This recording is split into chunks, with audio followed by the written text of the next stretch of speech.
இந்த ஆர்ப்பாட்டத்தில் கலந்து கொண்டிருக்கின்ற மதசார்பற்ற கூட்டணியின் கழகத்தின் பொறுப்பாளர்கள், அருமைக்குரிய ஐயா பீர் முகமது அவர்களே, மற்றும் இந்த நிகழ்ச்சியில் கலந்து கொண்டிருக்கின்ற விடுதலை சிறுத்தை இயக்கத்தின் மாவட்ட கழக செயலாளர் அருமை சகோதரர் மேத்தா ரமேஷ் அவர்களே, மற்றும் காங்கிரஸ் பேர் இயக்கத்தின் சகோதரர் அருமை சகோதரர் ஜெகன் அவர்களே, மற்றும் கம்யூனிஸ்ட் இயக்கத்தின் தலைவர் அருமைக்குரிய அண்ணன் ஹரிதாஸ் அவர்களே, மனிதநேய மக்கள் கட்சியின் பொறுப்பாளர் அருமைக்குரிய சகோதரர் நசீர் அவர்களே, மற்றும் இந்த நிகழ்ச்சியில் கலந்து கொண்டிருக்கின்ற SDPI ஷபீர் அவர்களே, மற்றும் தேமுதிக இயக்கத்தை சேர்ந்த அருமை சகோதரர் ஜனார்த்தன் அவர்களே, அண்ணன் ஈஸ்வரன் அவர்களே, துரை அவர்களே, அப்துல் காதர் அவர்களே, விஜய் அவர்களே, பாலாஜி அவர்களே, மற்றும் இனியவன் அவர்களே, பிலால் அவர்களே, பரணி அவர்களே, மற்றும் மா விஜய் அவர்களே, வந்திருக்கின்ற அனைத்து கூட்டணி கழகத்தில் சேர்ந்த நிர்வாகிகளே, வந்தவாசி நகர கழக செயலாளர் அருமைக்குரிய அண்ணன் தயாளன் அவர்களே, நகரமன்ற தலைவர் அருமைக்குரிய சகோதரர் ஜலால் அவர்களே, மற்றும் வந்திருக்கின்ற ஒன்றிய கழக செயலாளர்கள் KR பழனி அவர்களே, மற்றும் CR பெருமாள் அவர்களே, மாவட்ட மாணவரணி அமைப்பாளர் அருமை தம்பி கார்த்திக் அவர்களே, மற்றும் வந்திருக்கின்ற அனைத்து கிளைக்கழக செயலாளர்களே, ஒன்றிய கழக நிர்வாகிகளே, மற்றும் மாபெரும் இந்த கூட்டணியின் நிர்வாகிகளே, உங்கள் அனைவருக்கும் வந்தவாசி சட்டமன்ற தொகுதியின் சார்பாகவும் எனது சார்பாகவும் அன்பார்ந்த வணக்கத்தை தெரிவித்துக் கொள்கிறோம். இந்த ஆர்ப்பாட்டம் எதற்குன்னு சொன்னால், கிட்டத்தட்ட 12 ஆண்டுகளாக இந்த ஒன்றிய அரசை பொய் சொல்லி ஏமாற்றி ஆட்சி நடத்துகின்ற மோடி அரசை கண்டித்து ஆர்ப்பாட்டம். இந்த அண்ட புழுகு ஆகாச புழுன்னு கேள்விப்பட்டிருப்போம். உலகமெல்லாம் புழு ஒருத்தர் இருக்கான். அவன் யாருன்னா அவன் தான் மோடி. ஜனார்த்தன் சொன்ன மாதிரி 5000 ரூபாய் இல்லாத 15 லட்சம் ரூபாய் தான். ஆட்சிக்கு வர்றதுக்கு முன்னாடி ஒவ்வொரு குடும்ப அட்டைக்கும் 15 லட்சம் ரூபாய் போட்டு எல்லா குடும்பத்திலையும் வந்து ஒரு வளமான குடும்பமாக மாத்துறேன், பொருளாதாரத்தில் முன்னேற்ற குடும்பமாக மாத்துறேன்னு சொல்லிட்டு பொய் சொல்லி ஆட்சிக்கு வந்ததான் இந்த மோடி அவர்கள். அப்படிப்பட்ட மோடி தொடர்ந்து இந்தியாவில் உள்ள அனைத்து குடும்பங்களுக்கும் 5 லட்சம் ரூபாய் போலன்றது ஒன்று, அது தமிழ்நாட்டிலையும் சேர்ந்ததுதான். ஆனா இது தவிர மற்ற திட்டங்கள் எல்லாமே தமிழ்நாட்டுக்கு புறக்கணிக்கிற ஒரு மாநிலமா தமிழ்நாட்டை உருவாக்கி கொண்டிருக்கின்ற ஒரு மோடி. குறிப்பா பாஜக கூட்டணி அல்லாத மாநிலம் எதுவோ, அது கர்நாடகாவாக இருக்கட்டும், தமிழ்நாடாக இருக்கட்டும், கேரளாவாக இருக்கட்டும், இது போன்ற மாநிலங்களை தொடர்ந்து வஞ்சிக்கின்ற மோடி.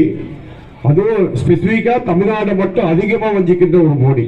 காரணம், கிட்டத்தட்ட 8 ஆண்டுகளுக்கு முன்னால் மதுரையில வந்து எய்ம்ஸ் மருத்துவமனைன்னு சொல்லிட்டு ஒரு மத்திய அரசுக்கு உண்டான கட்டுப்பாட்டில் இருக்கிற மருத்துவமனை, உலக தரம் வாய்ந்த ஒரு மருத்துவமனை. அந்த மருத்துவமனை பூஜைப்படுத்தும் சரி, இதுவரைக்கும் அந்த கட்டிட வேலைகள் நடைபெறவில்லை. அதனால்தான் வந்து 2016 சட்டமன்றத்திலையும் 2021 சட்டமன்றம் ஒரு கல்லை வச்சு நம்ம இளைஞரின் செயலாளர் அந்த வந்து தமிழ்நாடு முழுக்க பிரச்சாரத்தை மேற்கொண்டார். அதுபோல இன்றைக்கு கேஸ் தட்டுப்பாடு, இந்த கேஸ் தட்டுப்பாடு வர்றதுக்கு காரணம் என்னன்னா, மத்திய அரசு வெளியுறவு கொள்கை, தவறான வெளியுறவு கொள்கை ஏற்படுத்தியதால் தான் இந்த கேஸ் தட்டுப்பாடு. இஸ்ரேலுக்கும் அமெரிக்காவும் கைக்கூலியா இருக்கின்ற இந்த மோடி நடுநிலையா இருந்ததுன்னா நம்மளுக்கு இந்த கேஸ் தட்டுப்பாடு வராது. ட்ரம்புக்கும் இஸ்ரேலுக்கும் ஒரு அடிமைத்தளமாக இருக்கின்ற இந்த மோடியால இன்னைக்கு ஏழை எளிய கிராமத்தில் வசிக்கின்ற பெண்கள், குடும்பத்தை இல்லத்தரசிகள் இன்னைக்கு கேஸ் தட்டுப்பாடு இல்லாம கஷ்டப்படுறாங்க. அது மட்டுமல்ல, வெளியூர்ல இருக்கிற இளைஞர்கள் வந்து இன்னைக்கு வந்து நகரப்புறங்களுக்கு வேலைக்கு போகும்போது உணவு சார்ந்துதான் அவங்க வந்து வேலை செய்ய முடியும். அப்படிப்பட்ட இளைஞர்களுக்கு இன்னைக்கு வேலைக்கு போயிட்டு வீட்டுக்கோ ஹோட்டலுக்கோ போனா ஒரு காபி டீ குடிக்கிறது கூட கஷ்டமா இருக்கு. எல்லா ஹோட்டலும் இழுத்து மூடிட்டு இருக்காங்க. அப்படிப்பட்ட ஒரு நிலை வந்தது காரணம் இந்த மோடி, ஒன்றிய அரசு மோடி. இந்த ஒன்றிய அரசு மோடி வெளியுறவு கொள்கை, தவறான வெளியுறவு கொள்கை வைத்ததனால்தான் இப்படிப்பட்ட ஒரு நிலைமை இருக்கின்றது. தொடர்ந்து கல்விக்கு நிதி கொடுக்கல, தொடர்ந்து மெட்ரோ ரயில் திட்டத்துக்கு நிதி கொடுக்கல. நம்ம கிட்ட வாங்குற GST பணம் 1 ரூபாய் வாங்கினா நம்ம திரும்பி கொடுக்குற காசு 29 காசு.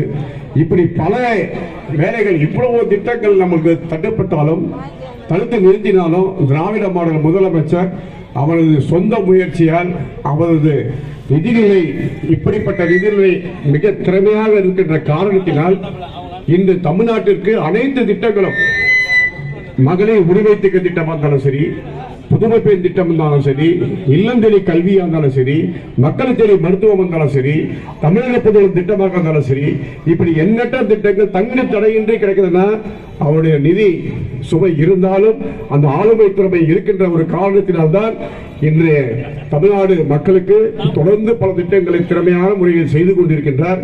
ஆகவே மதசார்பற்ற முற்போக்கு கூட்டணி என்பது இது ஒரு வலுவான கூட்டணி. இது கொள்கை அடிப்படையில் உறுதியான கூட்டணி. இந்த கூட்டணி எப்படி நினைத்தாலும் அதிமுக ஒன்னே ஒண்ணுதான் சொல்லிக்கிறேன். அதிமுக உங்களுக்கு நீங்களே சாவு பண்ணி அடிச்சுக்கிறீங்க, நாங்க அடிக்கவே இல்லை. நீங்களே போயிட்டு சுடுகாட்டில் படுத்துக்கிறீங்க. காரணம் இன்னைக்கு பீகார்ல நிலைமை என்ன? நிதிஷ்குமார் முதலமைச்சர் கூட்டணி பிஜேபி கூட்டணி சேர்ந்து முதலமைச்சரானார். இன்னைக்கு ஒன்றிய அமைச்சர் கூட்டத்தில் பிஜேபி ஆளுங்கட்சியாக மாற இருக்கின்ற சூழ்நிலை உருவாகுது. இன்னும் சொல்றேன், நீங்க நிச்சயமா வரப்போறதே கிடையாது. அப்படியே வந்தாலும் அது பிஜேபி உங்க மூலமா தமிழ்நாட்டில் காலோட நினைக்கிறது. அது ஒருபோதும் மதசார்பற்ற முற்போக்கு கூட்டணி தடுத்து நிறுத்த உங்களுக்கு சாகுமணி அளிக்கும் என்பதை இந்த நேரத்தில் தெரிவித்துக் கொண்டோடு வந்திருக்கின்ற ஒத்துழைப்பு நல்கிய இந்த ஆர்ப்பாட்டத்திற்கு அனைத்து கூட்டணி கட்சி, தோழமை கட்சி நிர்வாகிகளுக்கும் தலைமைகளுக்கும் எனது மனமார்ந்த நன்றியை கூடி என் உரையை நிறைவு செய்கிறேன். நன்றி, வணக்கம்.